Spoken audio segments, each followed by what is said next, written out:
Boa noite.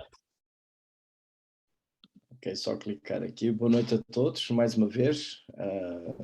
Agradeço a vossa presença e nós vamos continuar então com esta ideia da história da redenção, ou seja, olhar para a Bíblia como uma única mensagem, do início ao fim, e assim nós podermos não somente compreender de uma forma unificada toda a mensagem das Escrituras, mas também podermos, se calhar de uma forma rápida, comunicarmos aos nossos amigos, aos nossos pares, aquilo que as Escrituras realmente dizem.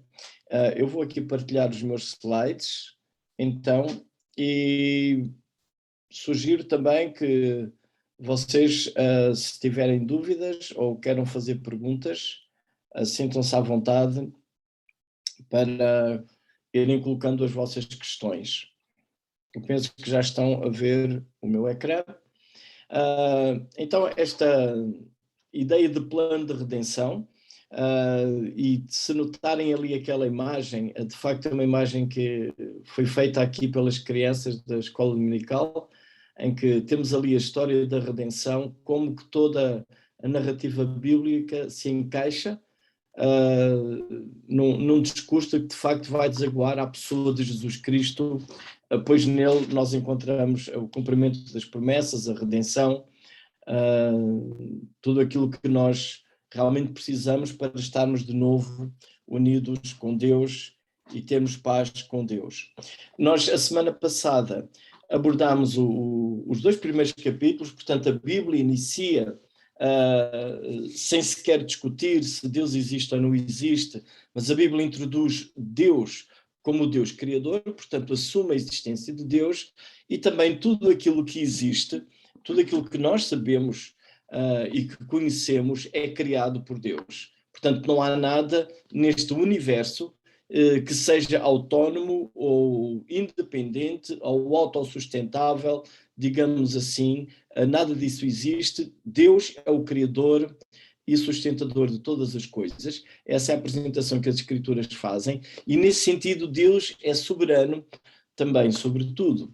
Isso significa que não há nada neste mundo, neste universo, que pode estar a agir independentemente ou sem conhecimento ou de uma forma completamente separada ou isolada de Deus, sem que Deus tenha conhecimento, ou fora até da própria autoridade de Deus. Isto é o que eu aqui iria traduzir como a ideia de soberania divina. Portanto, tudo aquilo que acontece, tudo aquilo que existe, está subordinado a este conceito de que Deus de facto é criador e tudo que existe depende dele. Vimos também na leitura de Gênesis 1 e 2 que havia harmonia, aquilo que o Senhor fez era bom, era muito bom, e no sexto dia o ser humano é criado e de facto há um relacionamento harmonioso entre Deus e o homem, entre o homem e a mulher, com a própria natureza. É esse o quadro que os primeiros capítulos de Gênesis transmitem. No entanto, o capítulo 3 é fundamental e não é por uma boa razão, infelizmente, mas no capítulo 3 aparece agora a ideia de rebelião e, de facto, como que há uma catástrofe a seguir este momento da criação. Então, o capítulo 3 descreve uma rebelião que existe. Deus dá ordens, como soberano, como criador, dizendo ao homem que pode comer de toda a árvore livremente, mas há uma restrição para a árvore do conhecimento do bem e do mal. Esse acesso estava dado ao homem, daí ele não pode então comer. E essa ordem, ela é transgredida e ela tem consequências trágicas.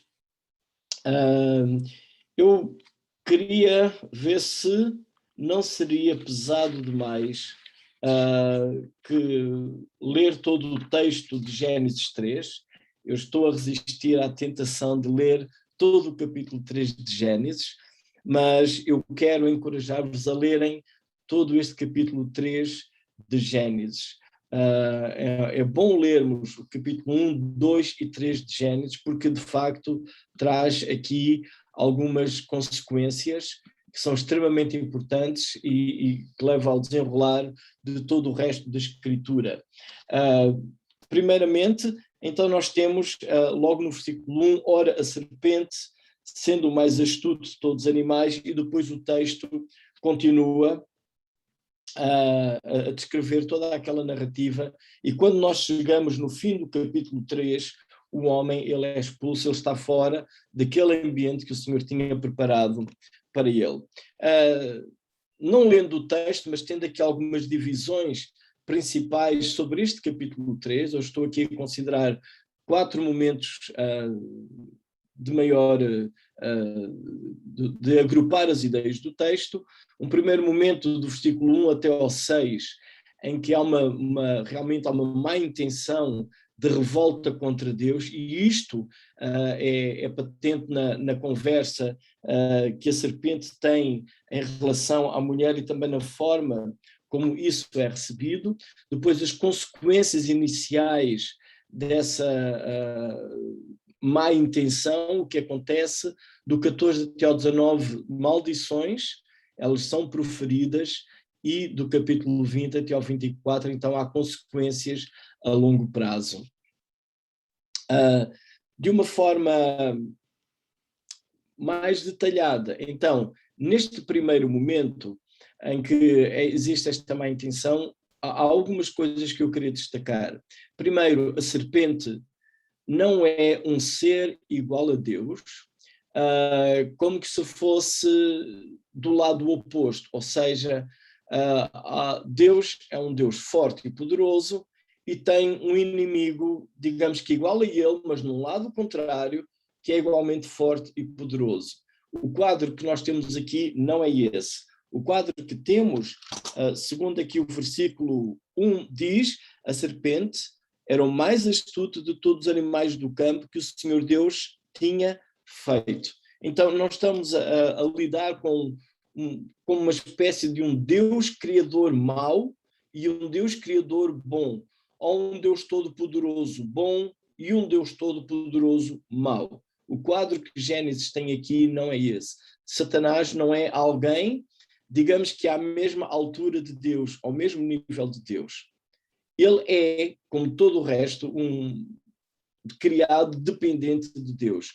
Aliás, é interessante, lendo o livro de Jó, que nós podemos perceber ali que Satanás chega diante de Deus e como que pede permissão, autorização para um plano.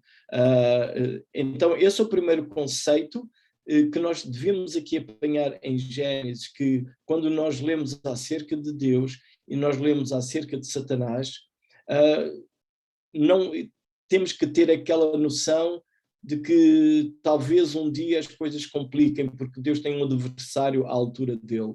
Deus é o único, não tem nenhum adversário à altura dele próprio. Ele é o Deus criador, ele é soberano, ele é único, é o único Deus, não há qualquer outro ser igual a ele, nem para o bem, nem para o mal. Deus é o único.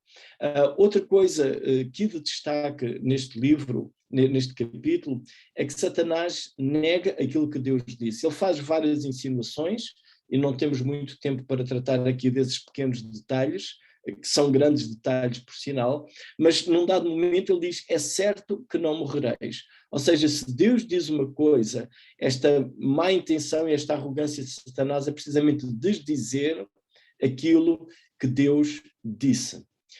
Outro ponto muito interessante que temos aqui no livro, no capítulo 3, é a proposta daqueles seres, para que aqueles seres que foram criados à imagem e semelhança de Deus, e lhes foi dar domínio sobre a natureza, sobre os peixes do mar, as aves dos céus, etc., é feita a proposta deles agora serem como Deus. A imagem de Deus, como que não fica contente em ser a imagem de Deus, mas quer ser como o próprio Deus. E nós notamos aqui essa espécie de arrogância humana, que ela vai ser repetida de novo quando lemos mais à frente no capítulo que antecede, cronologicamente, antecederia, está ali depois, aliás, do dilúvio, a Torre de Babel, em que o homem, com a sua arrogância, ele insiste que vão construir uma torre que toca nos céus, em vez de obedecer à voz do Senhor de se espalhar e de encher a terra. Portanto, esta atitude de arrogância humana, ela como começa aqui a ser fomentada e cultivada, o homem querer ser como Deus, querer ter a sua própria autonomia, não querer ter a ideia de que há um Deus a quem se deve prestar contas. Não sei se lembram que a semana passada, por causa da criação deste conceito de um Deus criador e soberano, a ideia de prestação de contas,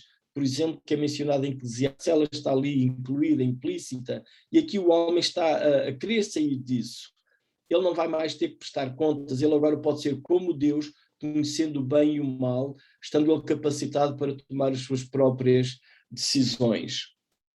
E temos um outro destaque, que é, então, tomou e comeu. É interessante que mais tarde, lendo o Novo Testamento, nós vamos ler as palavras tomai e comei. E há aqui um contraste bastante grande, porque quando a mulher toma aquilo que não é permitido e come, e há uma ruptura, porque ela está a se identificar com outro conceito, com uma outra ideia, mais à frente, em Cristo Jesus, o convite é tomai e comei. Neste caso, não para a morte, neste caso, para a vida. Eu acho interessante quando Paulo menciona a ideia de um Adão e um novo Adão. E essa mensagem ela vem daqui, porque se nós estávamos representados em Adão, quando ele toma e come, nós podemos ficar identificados com Cristo quando tomamos e comemos. Agora, o símbolo de uma nova aliança. Esta ideia de representatividade, há uma expressão que eu costumo usar, que é o conceito de solidariedade corporativa. O que é que acontece? Em Adão todos nós estávamos representados. E tudo isto que acontece aqui, nestes primeiros versículos do capítulo 3, é algo que nos afeta profundamente. A ideia de nós queremos ser os senhores da nossa própria vida, nós acharmos que somos capazes de gerir tudo isso está aqui patente nestes versículos.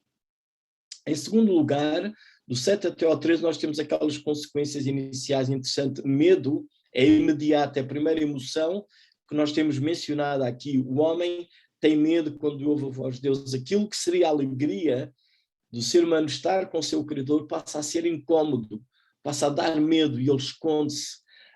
E isto é interessante ver ainda hoje como, em geral, o ser humano tem medo de Deus, o temor dos deuses, esse medo, e daí a negação da existência de Deus, porque se eu negar que Deus existe, eu não tenho mais que ter medo de Deus. Mas existe também morte, o homem morre.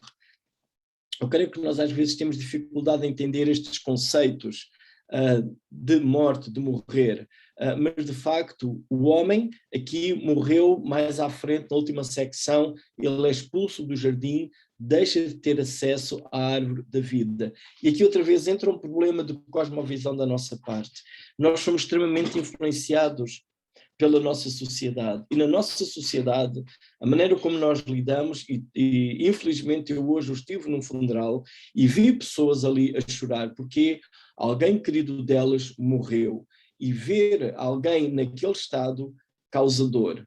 Há uma separação, há tristeza, mas infelizmente nós não temos esta noção de que nós estamos mortos assim, separados de Deus. Porquê? Porque nós vemos que as pessoas conduzem automóveis, nós vemos que as pessoas têm promoções de empregos, nós vemos que as pessoas conseguem fazer instrumentos incríveis que levam a viajar no espaço, e pensamos que tudo isso é sucesso, pensamos que tudo isso é vida, e por vezes pensamos até que tudo isso é aquilo que nós queremos e desejamos alcançar. E, no entanto, a Bíblia tem outro conceito de vida, quando João escreve, por exemplo, citando Jesus, eu sou o caminho, a verdade e a vida. E nós temos que fazer aqui um ajuste, é que Gênesis 3 contrasta com a criação. Na criação Deus dá a vida. Em Gênesis 3 a morte entra e o ser humano passa a estar morto. E é interessante que nós às vezes temos uma necessidade de dizer está morto espiritualmente, como se houvesse alguma outra dimensão de nós que vive, mas nós morremos. E iremos morrer. Mas vida é Deus. E nós precisamos de fazer um ajuste nesta revelação que Deus está a fazer a nós. Ele, como Criador, Ele dá-nos vida. Mas quando o pecado entra na nossa vida e somos pecadores, nós morremos e precisamos de redenção. E esta é a história de toda a Escritura, como Deus se revela, procurando redimir o homem, essa ideia de redimir, de voltar a comprar, de resgatar. Neste caso, de dar vida a quem não tem vida. E talvez um bom conceito que nós devemos ter de vida é Deus. Cristo é vida. Quem tem o Filho tem a vida. Ele é o autor da vida. E talvez temos que ajustar a nossa mente e pensarmos que o ser humano, quando Deus não habita na sua vida, quando o Espírito de Deus não habita no ser humano, esse ser humano está morto, ainda que se vista muito bem, ainda que tenha eloquentes discursos, ainda que ganhe bastante dinheiro. Mas, segundo as Escrituras, então não há vida nessa pessoa, porque Deus é o autor da vida. E por causa disso há também ruptura nos relacionamentos. Já conhecemos aquela história, eu creio eu, que é conhecida de todos nós. A culpa é da serpente, diz a mulher. O homem diz que a culpa não é dele, é da mulher, e vai-se assim passando de culpas. Eu creio que esta ideia de passar culpas uns aos outros também não nos é nada estranha. Nós fazemos isso, nunca somos culpados de nada, sempre alguém é o outro culpado. E é interessante que isto vem aqui também de Gênesis 3. Depois, na segunda parte, temos também maldições para a serpente, para a mulher, para o homem. Então, tudo isto são consequências que nós ainda hoje podemos ver e observar. O que é interessante é que no meio de todo este caos, desta tristeza de facto, há uma promessa, uma primeira promessa de redenção, como que um primeiro anúncio do Evangelho, uma primeira mensagem de boas novas, num quadro triste, negro, realmente. E o Senhor Deus diz, por a inimizade entre ti e a mulher, entre a tua descendência e o seu descendente. Este, ou seja, um descendente da mulher, te ferirá a cabeça e tu lhe ferirás o calcanhar. Neste momento da narrativa bíblica, este descendente da mulher, como que ele ainda é muito esbatido, é alguém que é descendente da mulher, não há muita especificidade nisso, mas é interessante que nesta revelação que o Senhor vai fazendo ao longo das Escrituras, como Deus te vai revelando ao homem, cada vez vai sendo mais explícito quem é este descendente da mulher irá esmagar a cabeça da serpente. Eu creio que facilmente nós compreendemos que Cristo Jesus, sim, é esse que irá então trazer esta redenção e libertação do ser humano ao ser humano pecador. E há consequências a longo prazo. A pele de um animal é usada para cobrir o homem e a mulher. Não temos ali a menção de um sacrifício, mas possivelmente o animal foi morto, vida é tirada, por causa de vida ter sido perdida, e nós notamos que em todo o sistema sacrificial do Antigo Testamento havia esta questão de animais sacrificados, e mais tarde nós ouvimos João Batista anunciar o Cordeiro de Deus que tira o pecado do mundo. Entretanto, eu queria fazer uma pausa e ver se alguém tem uma pergunta, uma questão que queira fazer, que queira colocar. Por favor, sinta-se à vontade. Podem fazer um bate-papo ou podem abrir o microfone e fazer a pergunta diretamente aqui. Neste momento, no bate-papo, não tem nenhuma pergunta. Ok, se alguém quiser fazer alguma pergunta, entretanto, poderá fazer. Neste momento aqui eu só queria destacar um contraste enorme que existe entre Gênesis 1 e 2 e Gênesis 3. E, de facto, todo o resto das escrituras como que estão extremamente dependentes destes capítulos iniciais de Gênesis. No momento nós temos a apresentação da existência de Deus como ser criador, sustentador, nada escapa ao seu conhecimento, à sua vontade, tudo está dependente de Deus, sem Ele nada existia, a nossa vida depende dele em todos os sentidos, e tudo aquilo que fez realmente é bom, é muito bom. Essa é a ênfase dos 2 primeiros capítulos. No capítulo 3 nós temos algo desastroso, caótico, que se prolonga até aos nossos dias de hoje. Há rupturas entre Deus e o homem, há rupturas entre homem e homem, há rupturas entre homem e natureza, e tudo isto que nós falamos hoje do estado do planeta, do problema de água, o clima, a alteração climatérica, etc. Tudo isto são consequências que advêm deste primeiro momento aqui, que requer de facto a nossa redenção. E nesse sentido, esta história da redenção de facto tem aqui um diagrama que ele vai aparecendo ao longo dos slides para se irem lembrando, mas eu tenho aqui umas pequenas legendas. Então, nós começamos no máximo do lado esquerdo com a história da criação, com Deus que cria, traz tudo à existência e cria a nós seres humanos, e nós estamos ligados a Deus, temos vida, temos comunhão com Deus. Entra ali naqueles 2 risquinhos inclinados, eu vou ver se consigo apontar, sem fazer aqui qualquer mudança, mas esta zona aqui, o que eu pretendo indicar com isto é que houve ali uma ruptura, uma quebra. E notem que é bem no início, que existe ali alguma coisa realmente triste que nos separa de Deus. Nós, como seres criados de Deus, deixamos de estar unidos a Ele. E somos extremamente carenciados de Deus, em todas as áreas, em todas as dimensões da nossa vida. Aquilo que nós tínhamos, a imagem de Deus, sermos criados à sua imagem, nós não perdemos. É interessante que Tiago menciona mais tarde o nosso comportamento em relação ao homem, porque é imagem de Deus. Mas essa imagem ficou profundamente distorcida.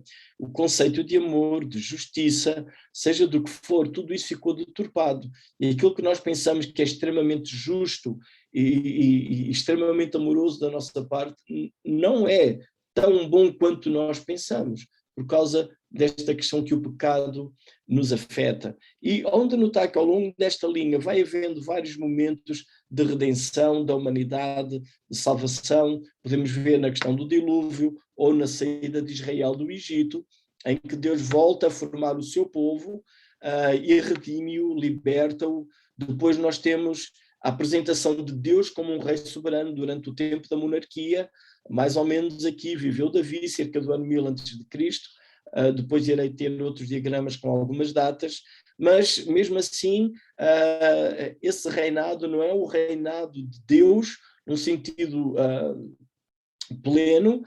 Há homens que reinam e obviamente estão afetados pelo pecado, há a divisão do reino, que obviamente vai sendo tendo problemas que vão acabar no exílio, apesar do Senhor enviar profetas e mandar mensagem de arrependimento à nação, vai acabar por haver exílio, de novo como que há uma redenção, o povo volta, apenas o reino do sul, note-se, volta a estar em Israel, mesmo assim eles voltam a deixar o Senhor, e nos últimos profetas, incluindo Malaquias, o último livro do Antigo Testamento, sendo também ele o último profeta, acaba com avisos e finalmente então a redenção vem antecipada pelo último profeta do Antigo Testamento, João Batista, dizendo isto porque João Batista vive ainda antes e profetiza antes da morte e da ressurreição de Jesus, portanto nesse sentido ele ainda está antes da nova aliança que o Senhor Jesus celebrou com os seus discípulos, e depois temos então de novo um resgate, a restauração do povo de Deus que iremos ter então no fim de Apocalipse, o homem de novo unido com Deus, novos céus, nova terra, e nós estaremos de novo unidos com Cristo. Mas toda esta história da narrativa bíblica, todos estes episódios que nós lemos acerca de Moisés ou de Davi, ou de qualquer outro rei ou profeta, tudo isso está ligado com uma mensagem das Escrituras, em que Deus criou o homem separa-se de Deus, e Deus como que vem atrás do homem, procurando o homem para o redimir e resgatar para si, e a Bíblia então termina com o homem de novo, através do sacrifício de Jesus, pela fé, pela graça, o homem então está de novo unido com Deus. Se alguém tiver uma observação ou uma pergunta, por favor. Eu queria fazer uma pergunta ao irmão Paulo. Sim. Paulo, já está um bocadinho fora do tempo, poderia ter sido, a pergunta tinha sido feita no princípio. Portanto, Deus, antes daquilo que aconteceu no Éden, portanto, havia a serpente, Satanás em forma de serpente, mas antes de tudo isso, havia os exércitos de Deus, os anjos de Deus, e havia um anjo, certamente, que, segundo a história, que se queria igualar a Deus, e Deus não permitiu, e expulsou e tornou-se inimigo de Deus. Será assim, irmão? Quer dizer, e nessa altura, certamente Deus tinha formado o céu e a terra, e quando isso aconteceu um grande cataclismo, e as trevas se abateram, e o Espírito de Deus se movia sobre as águas. Portanto, aquilo que está em Gênesis capítulo 1. Portanto, eu não entendo muito bem esta situação do princípio da Bíblia Sagrada em relação a este caso. E se não fosse possível explicar um bocadinho, Satanás deu origem através de quê? Do anjo que Deus tinha lá, entre milhões de anjos. Ok, esse é um assunto por si próprio complexo, e temos aqui algumas situações que se calhar eu não consigo tratar agora neste momento. Por exemplo, uma delas é uma opção de interpretação numa distância temporal que existe entre Gênesis, versículo 1 e 2 do primeiro capítulo, o princípio dos céus e a terra. Então, alguns intérpretes entendem, então, este primeiro versículo, tudo está perfeito, tudo está bem feito, e depois entra o versículo 2, a terra era sem forma e vazia, portanto houve algum cataclismo, algo caótico, e colocam aí, então, um texto de um profeta que é dirigido, de facto, ao rei de Ciro, como que isto, o céu, a estrela da alva, alguma coisa assim, mas de facto aquele texto, ele está dirigido ao rei de Ciro. Então, fazendo essas ligações, existem estas interpretações. A maneira como eu estou aqui a ver esta história da redenção, então é conhecendo a mensagem de Deus à medida que vamos lendo a Bíblia. Okay. Ou seja, neste momento, a única coisa que nós temos narrado até aqui é que Deus criou, e o que Ele criou é muito bom. Ou seja, quando nós chegamos ao fim do capítulo 2 da criação, ou quando nós chegamos ao versículo 4 do capítulo 2, viu Deus o que havia criado e era muito bom. Essa é a conclusão do próprio autor. A informação que nós temos até aqui lendo Gênesis. No entanto, estranhamente, quando nós chegamos ao capítulo 3, o que nós lemos, a serpente era o mais astuto de todos os animais do campo que o Senhor Deus havia feito. Gênesis, neste momento, não nos explica como Satanás aparece aqui como serpente.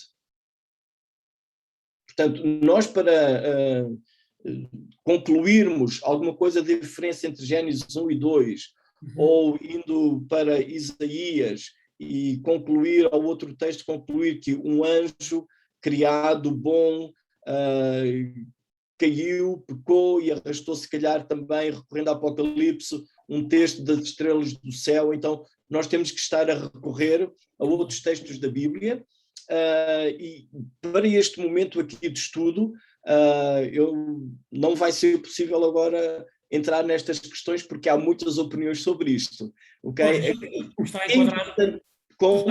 Não está enquadrado com este estudo, eu peço desculpa, irmão. Sim, não, mas é uma boa observação, porque elas andam aí e às vezes são perguntas que nos ficam. Mas este tema só por si é extremamente complexo, não é nada fácil, porque implicitamente fica a pergunta, mas de onde veio o mal, então? Claro, pois, e automaticamente debatemos com o problema a origem do mal, de onde é que ele surge. Mas neste momento, o que nós temos aqui em Gênesis é, Deus existe, Ele é o Criador, e tudo o que existe depende dele.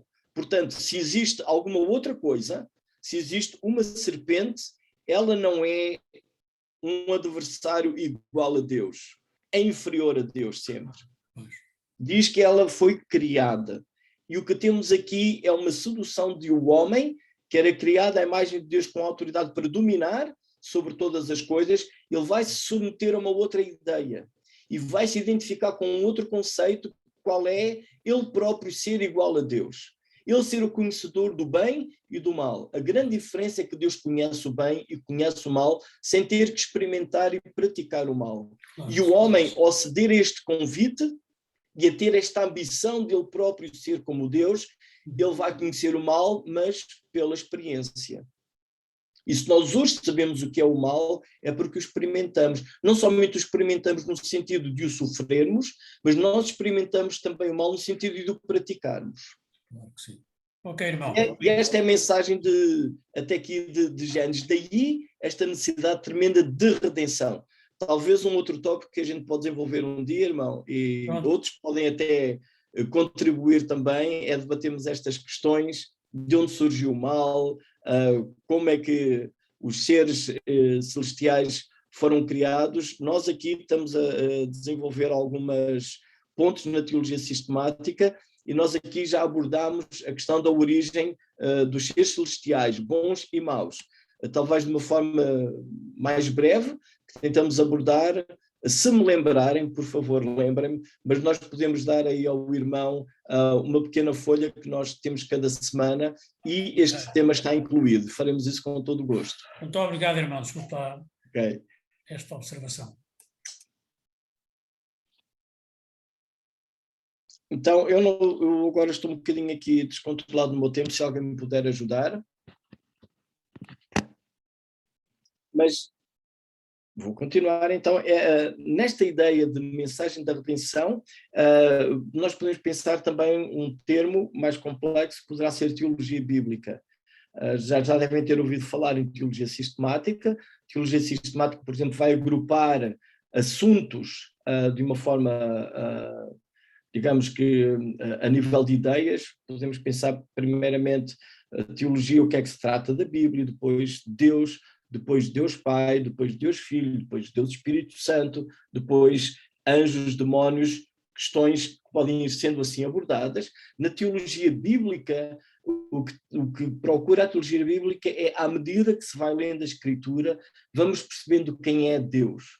Então, em vez de estar a pular para o fim, é percebermos como é que o Senhor se revela nas Escrituras. Então, podemos pensar que como Deus se revela progressivamente ao longo da história da Bíblia. Até aqui, o que é que nós sabemos de Deus? Que Ele é o Criador, que o homem deve prestar contas a Deus. O que é que nós sabemos agora do homem? Que o homem é criado por Deus e o homem separou-se, revoltou-se contra Deus, submetendo-se,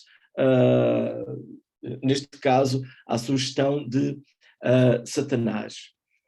Nesta ideia, a Bíblia é uma história só. E aqui é que eu queria enfatizar, porque se chegar alguém ao pé de nós e nos perguntar assim, então, o que é que a Bíblia diz? O que é que eu posso dizer? Vou contar a história de Moisés? Vou contar a história de Daniel na cova dos leões? Ou o pequeno pastorzinho David que acertou com a pedra na cabeça do gigante Golias? Ou vou falar do arrebatamento? Ou vou falar do milénio? Ou qualquer outra questão? Mas o que é que a Bíblia diz? E basicamente a Bíblia diz, neste sentido, Deus criou-nos, separámos-nos de Deus, e Deus veio ao nosso encontro, manifestou a sua graça, Deus tornou-se homem, habitou entre nós, e nós podemos abordar a mensagem do Evangelho, e todas as outras narrativas bíblicas, elas encaixam-se dentro desta grande história bíblica. Ok, certo, há 40 autores diferentes ao longo das Escrituras, autores humanos, mas por trás deles há um único autor divino. E é impressionante se nós olharmos para a Escritura e vermos a harmonia como isto acontece. São mais de 1500 anos, são várias culturas, são várias línguas, e a harmonia tremenda que existe, as ligações que existem, o fio condutor que existe ao longo das Escrituras, com uma única mensagem que procura a nossa salvação, em que Deus quer restaurar-nos, redimir-nos, para passarmos a eternidade de facto com este Deus que nos criou. Então todas as histórias, as narrativas, as passagens da Bíblia, elas encontram o seu significado e cumprimento também em Cristo Jesus. É uma boa forma de nós olharmos para a Escritura. Todos os cristãos, então nós estamos entre aquele momento da cruz e da nova criação. Daí nós temos aquela réguazinha cronológica em baixo para poderem ir orientando aquilo que vamos dizendo aqui. E todo o Antigo Testamento aplica-se a nós, não de uma forma direta, no sentido de algumas regras ou exortações que existem lá, mas sim de uma forma indireta. No sentido da aplicação do texto, eu só queria fazer aqui mais mostrar um pequeno diagrama.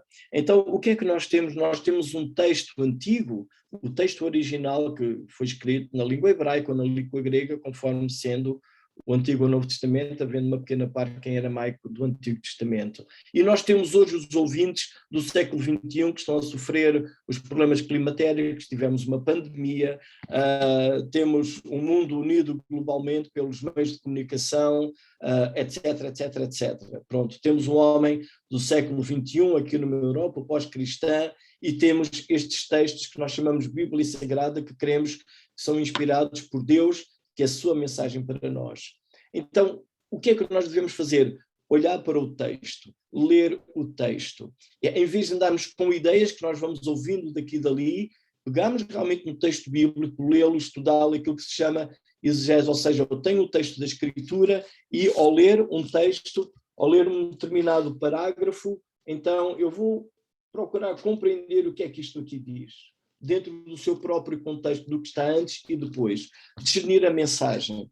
Foi escrito para mim, não num sentido direto. Eu não vivi há 1000 anos atrás ou há 1500 anos atrás. Foi escrito para outras pessoas. Moisés escreveu para os seus ouvintes, ou Davi fez poemas para quem ouvia cantar ou escutar as suas canções. Esse é o auditório direto, e quando Davi escreveu, ou quando Moisés escreveu, ou o profeta Miqueias, havia pessoas que viam numa cultura e iam entender aquela mensagem, o que Deus queria comunicar naquele momento àquelas pessoas. Então eu tenho que compreender essa mensagem do texto.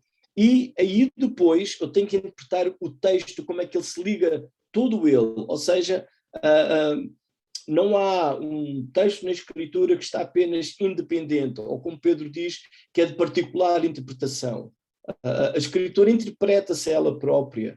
Há uma continuidade nas narrativas, na palavra de Deus no Antigo Testamento, que se liga com o Novo, e está interligado, e a mensagem é uma única. E ao fazermos essa interpretação do texto bíblico, temos que descobrir, compreender essa ligação, essa harmonia. E depois, então, nós temos este momento, quando há uma mensagem na parte homilética, de transmitir não apenas a curiosidade bíblica, não apenas transmitir algo novo que eu descobri, mas sobretudo transmitir como é que aquela mensagem hoje é relevante e eu posso aplicá-la à minha vida. Ora, lendo Gênesis 1, 2 e 3, uma aplicação que eu posso fazer é compreender que eu careço de Deus, que eu estou separado de Deus. E perceber que este Deus que me criou e que houve este catástrofe por causa do pecado, eu estou separado de Deus. Portanto, quando Paulo diz que estamos mortos em delitos e pecados, ele tem na sua mente o quadro de Gênesis 3, certamente. O homem saindo do Éden, deixando de ter acesso à árvore da vida, como que o homem que entrega ao seu próprio destino que ele quis, ser como Deus. Esta é a nossa situação hoje, como seres humanos. E nós precisamos de comunicar isso aos nossos pares. Porque eles não têm essa noção. Eles pensam que estão a viver um problemazinho ou outro. E talvez precisam da ajuda de Deus para o problemazinho ou outro. Mas, de facto, o que o ser humano precisa é de ser redimido completamente pela graça de Deus. Termino aqui. Não sei se têm, então, mais alguma questão, observação que queiram fazer. Eu tinha, entretanto, contactado, eu não estou a ver as pessoas, deixem-me tirar aqui os meus slides, mas eu tinha contactado com a Orquídea e Jorge Adrião para partilhar alguma coisa. Não sei se eles estão disponíveis para isso. Se estiverem, por favor, liguem o microfone e digam que sim. tinha a informação que eles estavam a assistir. Creio que não. Acho que estás a falar Ok. muito bem. Ótimo, ótimo. Então, eu Deixa tinha que talvez numa aqui... outra altura. Sim, ok. Entretanto, então também queria aqui perguntar então à Ruth, e tem sido interessante porque aqui em Guimarães temos abordado um pouco esta perspectiva das escrituras, tanto na questão de adultos e mensagens, estamos agora aqui a estudar o livro de Atos, mas também na questão da escola dominical, e também na outra parte que temos de teologia sistemática. E eu queria aqui, Ruth, como é que tu tens, como é que tem sido para ti esta questão da história da redenção, de ver a Bíblia como uma mensagem só, sobretudo também na questão deste contraste de Deus que nos criou, e sendo o resultado da criação muito bom, e depois entra esta questão do pecado na vida do homem, até mesmo na questão da escola dominical, ou no testemunho com os teus colegas, como é que unes estes pontos para comunicar o Evangelho? Boa noite, muitas perguntas seguidas, mas basicamente, sobretudo com as crianças, o que eu vejo mais é explicar a história toda da redenção do princípio ao fim, acaba também por ajudá-las a compreender quase como uma espiral decrescente do homem, do pecado, e que não há um género de heróis na Bíblia, ou seja, não há tipo Davi, que é o grande herói, mas sim todos eles pecaram e o grande herói por trás da história toda é Deus. E então ajuda mais as crianças a compreenderem que realmente elas são à semelhança de todos os outros exemplos que estão nas Escrituras, só que elas vão escolher então seguir o exemplo de pedir perdão a Deus e de tentar seguir os caminhos de Deus, nesse sentido. Não sei se respondi a tudo ou não. Ok. Já tens tido assim alguma história, alguma experiência de alguém falando sobre a questão do pecado, como entende, como se sente?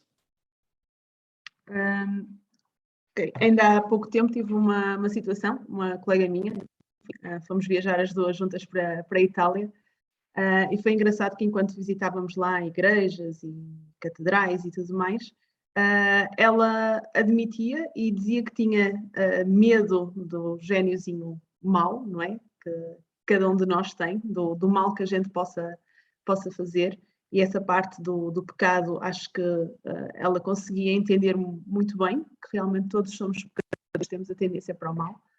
O mais engraçado nisto tudo é que para ela a maior dificuldade era conceder a ideia de um Deus poder habitar dentro de nós.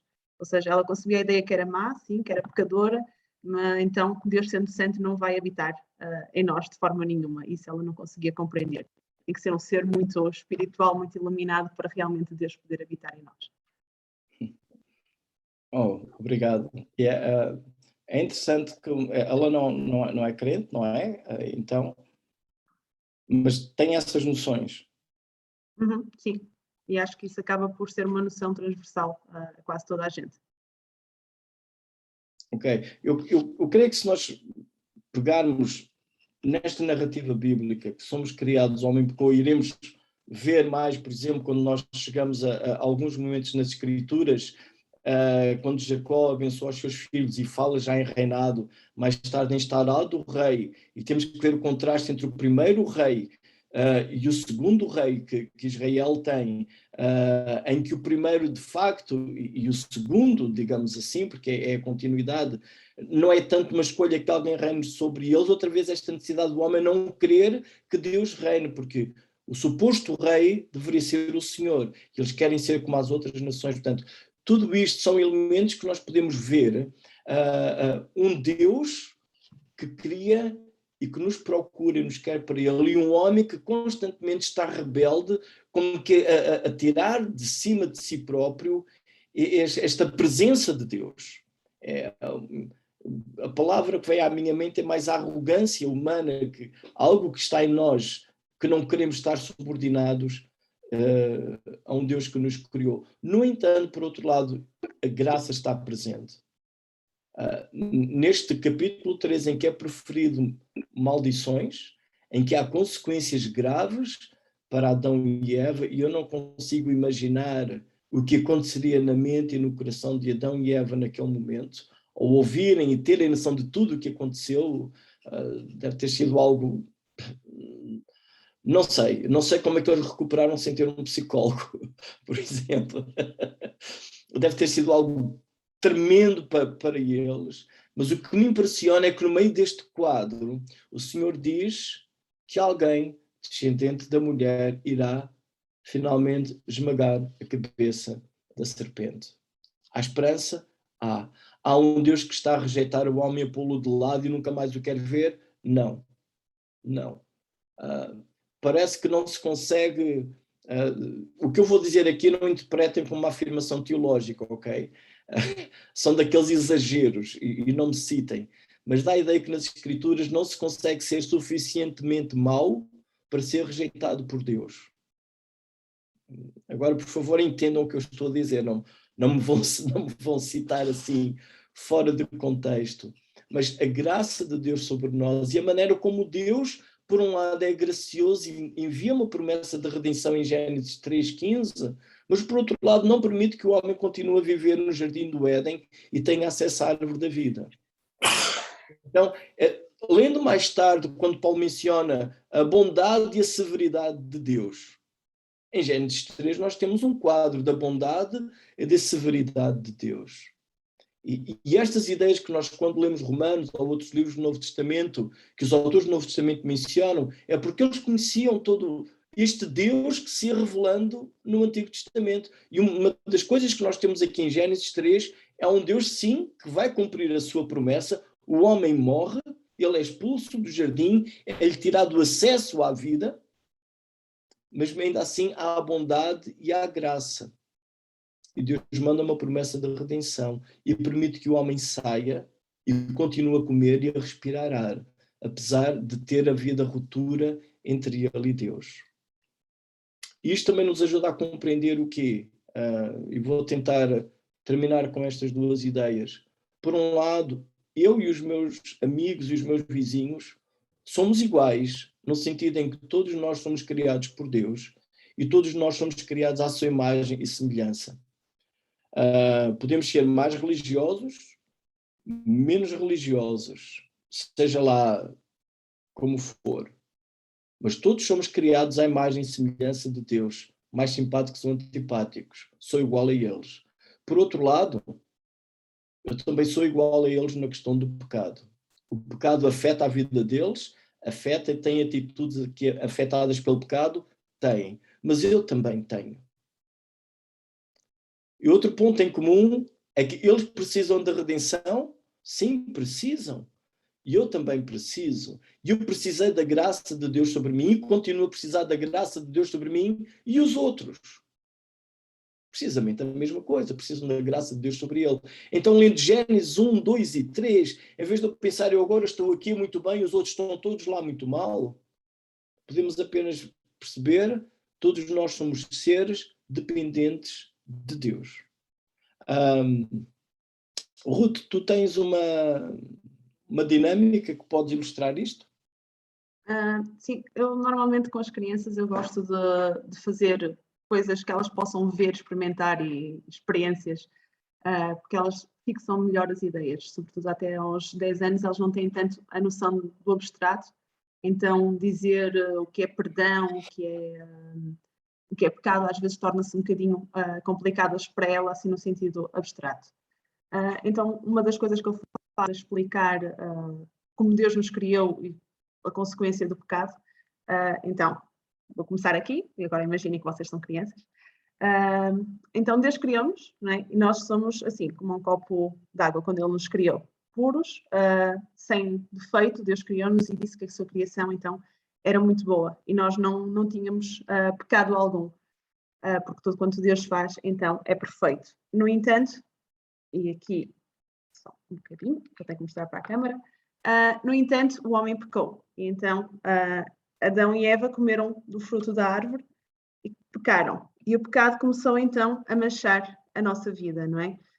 E nós hoje em dia também pecamos. Aliás, é impossível nós passarmos um dia sem pecar, sem fazer alguma coisa que de alguma maneira desagrada a Deus. Nós podemos mentir, podemos tratar mal os outros, ou podemos até simplesmente esquecer de Deus em determinado momento, esquecer de orar, seja o que for, e nós estamos então cobertos com o nosso pecado.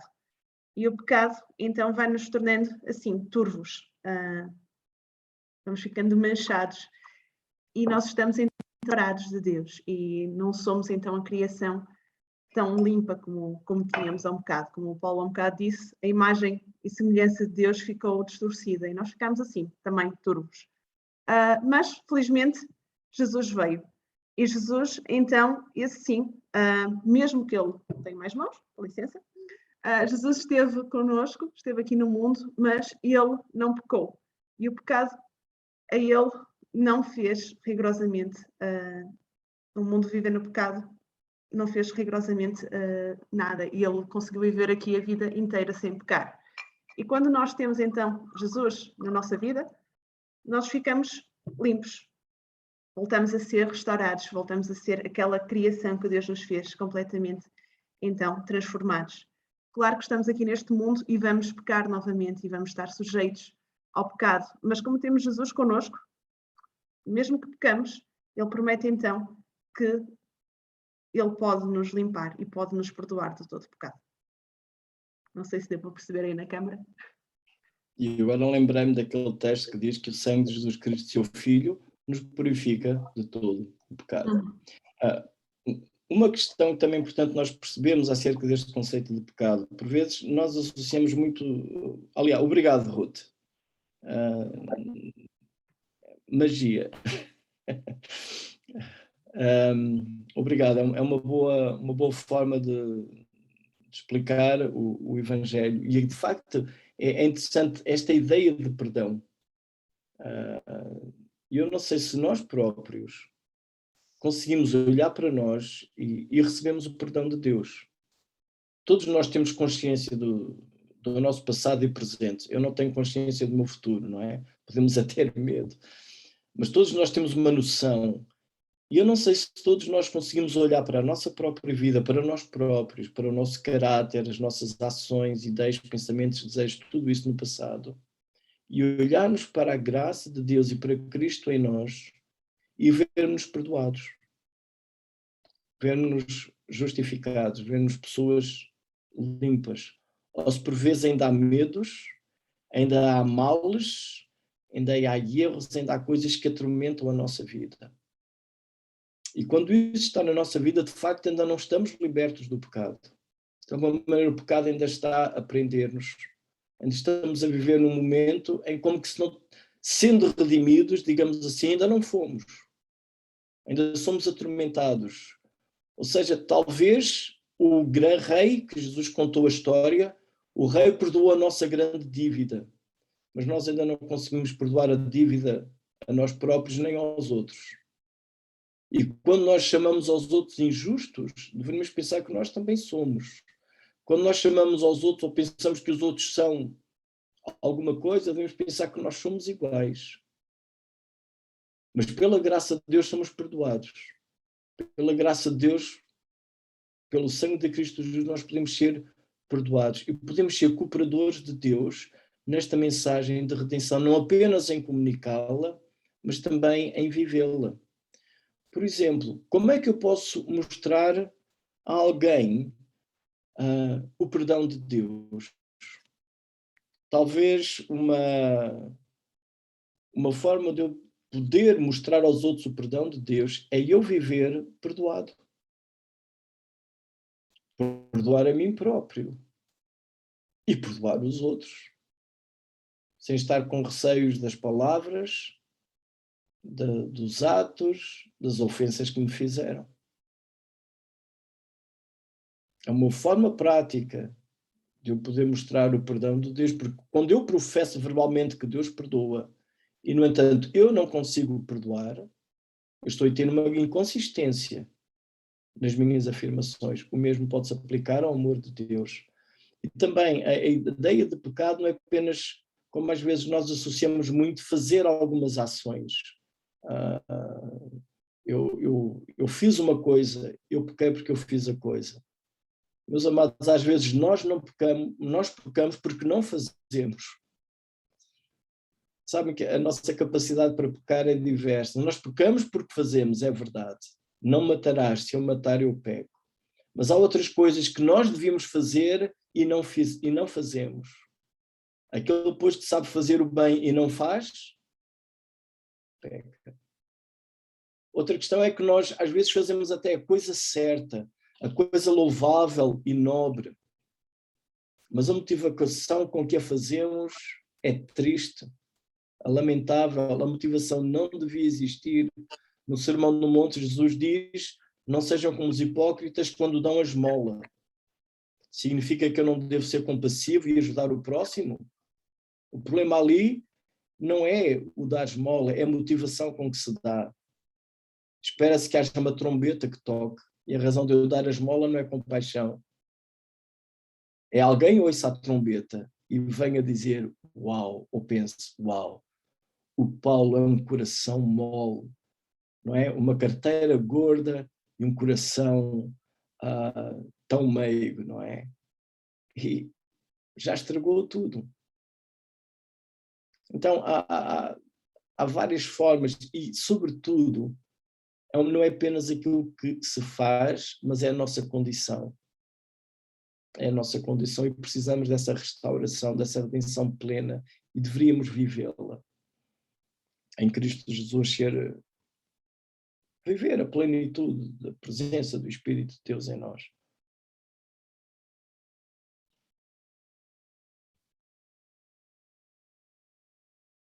Obrigado, Ruth, pela tua partilha, pela ilustração aí com esse líquido milagroso.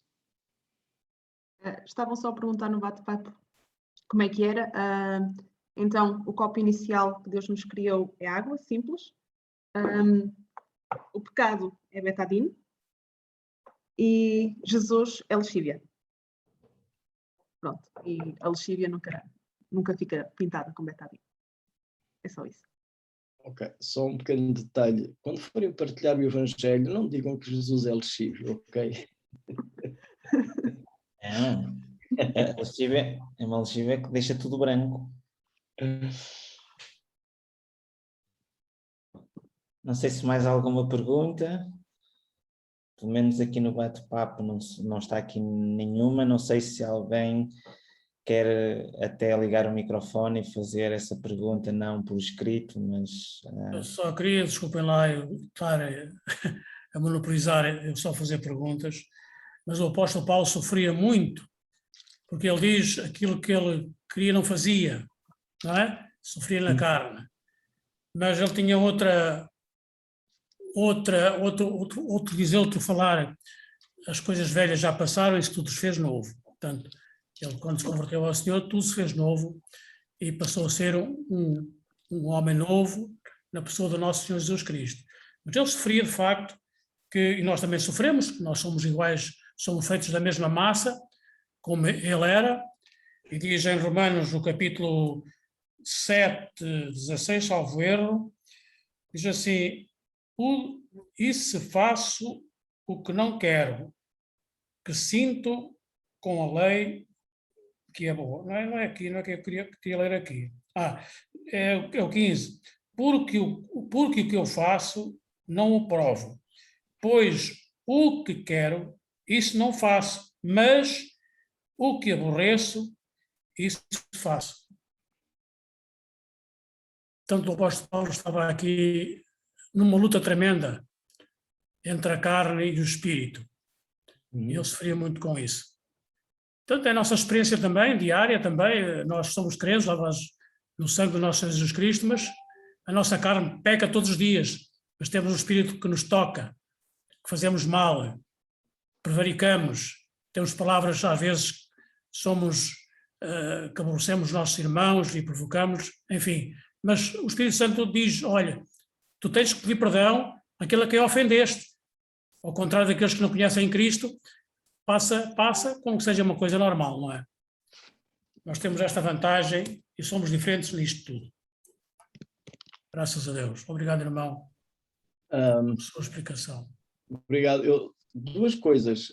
Puseram aqui uma pergunta no bate-papo que eu vou tentar abordar a questão e vou partilhar aqui só um desabafo meu, na esperança de que eu não faça um erro e vocês também não. Durante a minha adolescência e juventude, eu sofri uma crise bastante grave, porque a imagem que eu tinha é que todas as pessoas da minha igreja eram pessoas santas, ninguém pecava.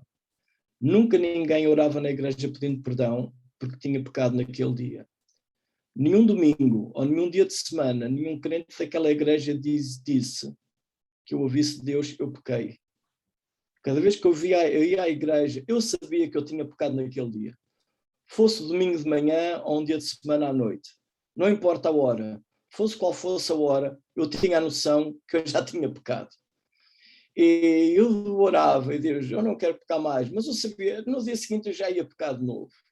E a imagem que eu tinha de todas as pessoas da igreja onde eu congregava é que nenhum deles pecava, porque nenhum deles dizia, Deus, perdoa-me porque hoje eu já pequei. Eu pensava que eu era o único triste pecador daquela igreja. E isso era horrível para mim. Mas o caso piorou até ao dia em que, à medida que eu ia crescendo na idade, eu percebi-me que afinal os outros também pecavam. Comecei a perceber que os outros eram como eu, não pecavam no que eu pecava, mas pecavam noutras coisas em que eu até nem pecava.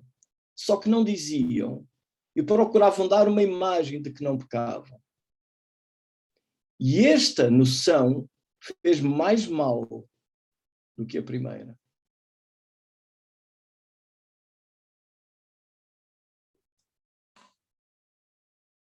Não tentem passar uma imagem de que somos pessoas que não pecamos. A Bíblia diz para confessarmos os nossos pecados. E talvez às vezes eu dizer a alguém, eu pequei, talvez pode ser uma ajuda para outro dizer, eu também estou a precisar mesmo de ajuda. Porque se eu me apresento como alguém que não peco, possivelmente quem pecou não vem ter comigo, porque eu estou muito distante dele a nível de santidade. E se calhar ele não vai ter a vontade para vir partilhar, ou vai levar uma lição de moral. Mas talvez nessas situações a melhor texto que nós podemos aplicar é chorai com os que choram. Somos pessoas que precisamos da graça de Deus. Aqui acerca desta questão que me foi colocada sobre a questão de perdoar a mim próprio, é interessante que ainda esta semana passada uma pessoa ficou aqui a falar comigo. São daquelas coisas que nós não temos agendadas, não temos planeadas e de repente uma outra situação que nós tínhamos planeado não acontece porque alguém fala e quer falar e precisa de desabafar.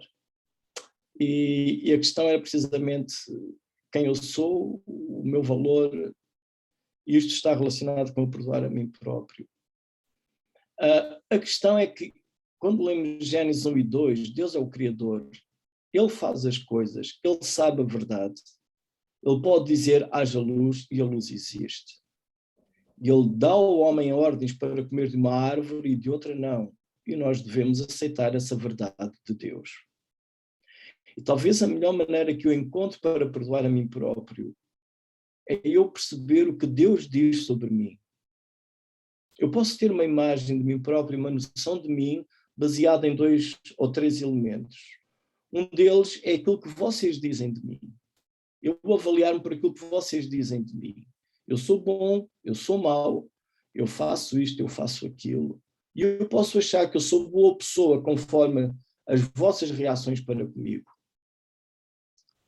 Mas essas reações são falíveis. Vocês podem exagerar para o bem ou podem exagerar para o mal, ou se calhar nem exageram. Apenas têm uma percepção diferente da realidade. A tal distorção que o pecado faz em nós, podem pensar de mim uma coisa que não é tão boa, ou podem pensar de mim algo que nem é tão mau como vocês estão a pensar. Mas Deus, sobre mim, Ele tem a opinião certa e correta. Ele sabe quem eu sou, Ele sabe quão bom ou quão mau eu sou, Ele sabe o meu valor, Ele sabe tudo de mim, e aquilo que Deus diz sobre mim é que é a coisa certa. Nada contra vocês, mas o que vocês dizem sobre mim tem o seu valor, sim, entre nós seres humanos, mas o que é válido sobre mim ou sobre vocês, que eu estou a falar sobre mim é apenas a título de exemplo, mas o que é verdade sobre vocês próprios não é o que as pessoas dizem, não é o que eu acho, é o que Deus diz sobre ti. E acerca do perdão, de eu perdoar a mim próprio, se eu erro e me arrependo e vou diante de Deus e me confesso e lhe peço perdão, o que eu tenho na Escritura é uma palavra de Deus que diz: eu perdoo-te. Que autoridade tenho eu para pôr em causa esta sugestão de Satanás? É assim que Deus disse? Voltando a Gênesis 3, a proposta qual é? É assim que Deus disse? Olha que se calhar não. E esta sugestão entra nos nossos ouvidos até acerca de eu receber o perdão de Deus. Eu fiz, eu pensei, eu errei, é verdade. Mas eu peço perdão a Deus. Deus perdoa-me? Se Deus me perdoa, o que é que eu vou ouvir? Vou ouvir dizer assim: eu também não te condeno, vai e não peques mais, que são as palavras de Jesus, ou eu vou ouvir no meu ouvido: mas é assim que Deus disse? Há perdão para ti? Olha a maneira como te olham na igreja. Olha para o teu passado. Tu achas mesmo que vais conseguir ver o resto da tua vida assim? Que voz eu vou ouvir? É a única maneira que eu encontro de eu perdoar a mim próprio não é pensar: foi um erro, eu não volto a fazer, ou eu vou melhorar daqui para a frente. A única maneira que eu encontro de perdoar a mim próprio é ouvir Deus dizer: Paulo, eu perdoo-te, anda para o pé de mim, foi por isso que enviei meu filho para morrer por ti na cruz. Eu não quero que haja mais a separação do Éden. E quem sou eu para agora ir contrariar Deus e dizer: não, Deus, eu fiz mal, não posso ter perdão? Afinal, quem é que sabe das coisas?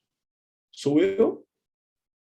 Uma voz terceira, como uma serpente, ou o Deus que me criou à sua imagem e semelhança?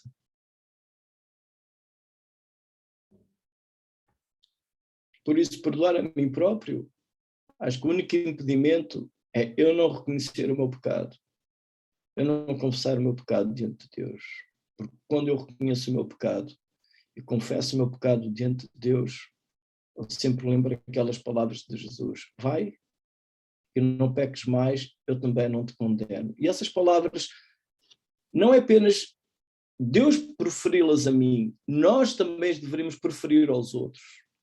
Sabe? É muito bom quando nós ouvimos alguém dizer que pecou, errou, eu poder dizer a alguém: olha, eu também não te condeno. Vai e não peques mais. Aí nós entendemos o que é receber graça e entendemos também o que é agir com graça. E por vezes nós não agimos com graça para com os outros, porque ainda não conseguimos receber a graça de Deus sobre nós.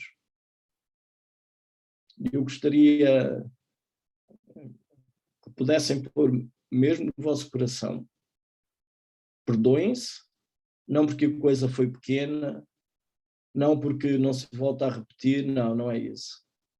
Perdoem-se porque Deus, em Cristo, nos perdoou. E temos que olhar para nós limpos. Aquele efeito que a Ruth mostrou lá da gotinha que limpou a água, esse é o efeito de Cristo em nós. E eu não tenho direito para reter essa ação de purificação que Cristo opera em nós. Eu acho que conhecemos a primeira carta de João, capítulo 1, se confessarmos os nossos pecados, Ele é fiel e justo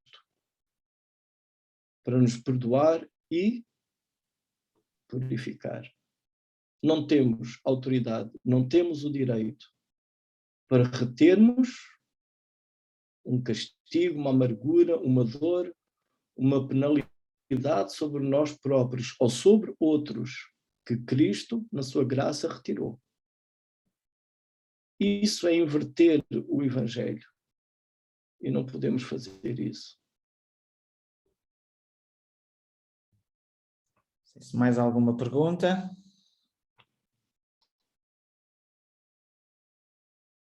Acho que já tivemos aqui um tempinho para perguntas. Eu gostaria só de podermos terminar com a oração e depois da oração, ao darmos concluído o estudo, podemos também passar aqui alguns anúncios que também podemos fazê-lo a seguir e dessa forma eu pedi ao nosso irmão Paulo Pina Leite se pudesse nos